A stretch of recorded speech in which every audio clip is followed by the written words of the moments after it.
Bonjour. Tout d'abord, je voulais vous remercier pour vos super gentilles réactions concernant ma première vidéo. Ça fait longtemps que je voulais en faire et du coup c'est super chouette de m'avoir encouragée comme ça, merci beaucoup. Donc aujourd'hui, je vous parle d'une auteure suédoise que j'ai découvert quand je suis allée à l'Institut suédois, oui, pour l'exposition Liv Strömquist je crois que c'était octobre dernier. Voilà, donc j'ai découvert l'auteur Asha Grenvall, donc désolée pour ma prononciation du suédois. Donc Asha Grenvall, c'est pas une des premières, mais une des plus importantes autrices suédoises de BD, comme Liv Strömquist d'ailleurs. Et c'est super chouette de pouvoir la lire en français. Donc merci aux éditions Lagrume qui font ce grand plaisir. Voilà, donc je vais vous parler de deux BD aujourd'hui.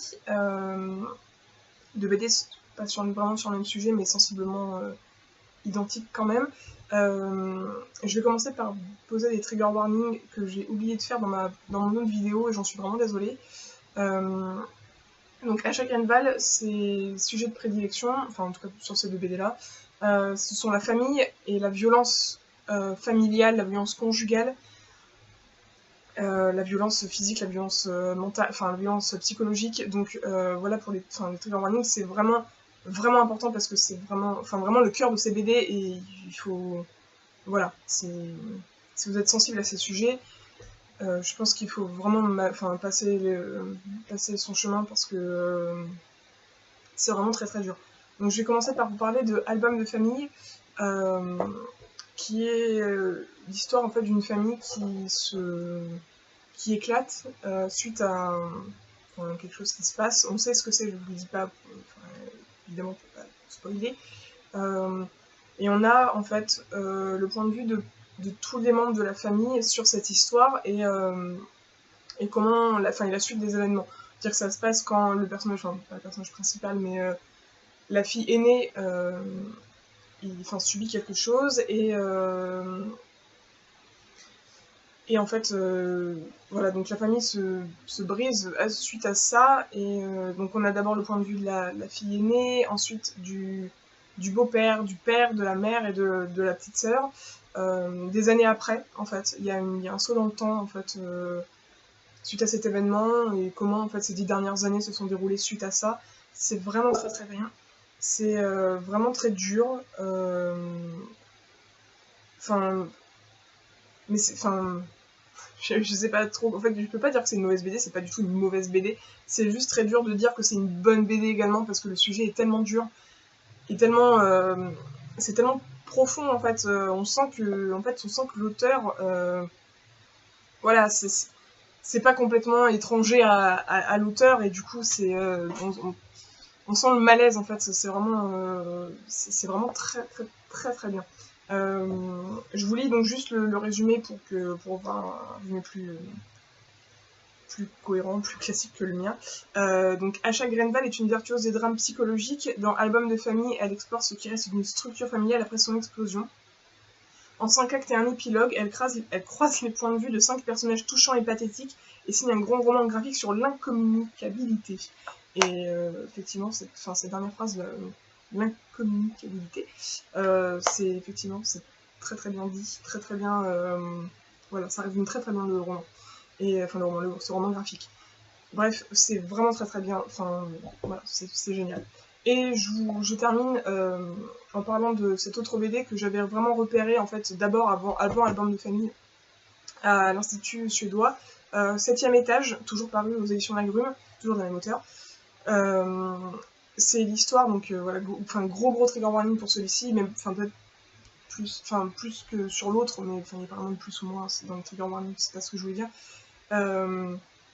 C'est violence conjugale, c'est une BD sur la violence conjugale de toute façon, donc il faut vraiment savoir avant d'ouvrir. C'est vraiment une BD, c'est vraiment très très très dur, c'est l'histoire en fait des personnages qui s'appellent Asha, donc je sais pas jusqu'à quel point c'est autobiographique. Voilà, donc cette fille s'appelle Asha, rentre en fac d'art, bon, voilà pour le postulat de départ, et en fait fait la connaissance de... je crois qu'il s'appelle Colin, je sais pas comment je suis vraiment oublié le nom du personnage. Nils, d'accord, rien à voir avec Colin, je sais pas pourquoi j'ai pensé Colin. Nils, qui est donc dont elle tombe amoureuse, et bien sûr cette relation se transforme petit à petit Donc voilà, c'est une BD, c'est vraiment très dur. Enfin, même moi qui ne suis pas sensible à ces trigger warnings, j'ai été vraiment très mal à l'aise et très touchée de cette histoire. C'est vraiment, enfin, je trouve vraiment très bien raconté. On ressent très bien la souffrance que le personnage d'Asha a pu, enfin, peut ressentir dans cette BD. Donc voilà, enfin, je vais pas m'apesantir dessus, parce que sinon je vais trop vous raconter et ça sert à rien. Mais bref, donc j'ai découvert cet auteur, enfin merci à Liv Strömquist d'avoir fait une petite bibliographie qu'on pouvait feuilleter à l'Institut suédois. C'est vraiment une très bonne auteure. Je vous mets rapidement 2-3 dessins, comme ça pour que vous puissiez visualiser. Je sais pas si on peut dire oh il faut aimer, enfin on aime ou on n'aime pas son dessin, peu importe. Enfin je pense que si vous connaissez déjà un peu le travail de Liv Strömquist, ça vous, enfin je pense pas que le style graphique vous dérangera parce que c'est sensiblement même. C'est du noir et blanc, c'est les personnages sont, il y a pas de, voilà, c'est sensiblement la même chose. C'est un peu, j'ai oublié de vous parler de l'influence de Bechdel sur le travail d'Asha Greenwald, même si bon c'est un peu obvious en fait quand on lit ses BD de voir qu'elle a été influencée par Bechdel. Normalement ça ne veut pas dire du tout que c'est du copier-coller ou que c'est moins bien, c'est tout aussi bien. Voilà, les drames psychologiques, voilà, c'est sa marque de fabrique à Asha Greenwald. Voilà, donc voilà pour ça. Je présente pas des BD très joyeuses, mais ça viendra, je pense. Mais en tout cas, vraiment très bien. Et voilà. Je les ai découvertes au salon du livre jeunesse de Montreuil, en fait, et parce que je pensais pas qu'il y avait autant de BD adultes à ce salon du livre, et c'est vraiment très chouette. Du coup, je me suis un peu ruinée. Voilà, donc à bientôt. Et merci encore pour vos gentilles réactions, comme je l'ai dit au début. Voilà, bonne journée et à bientôt, merci.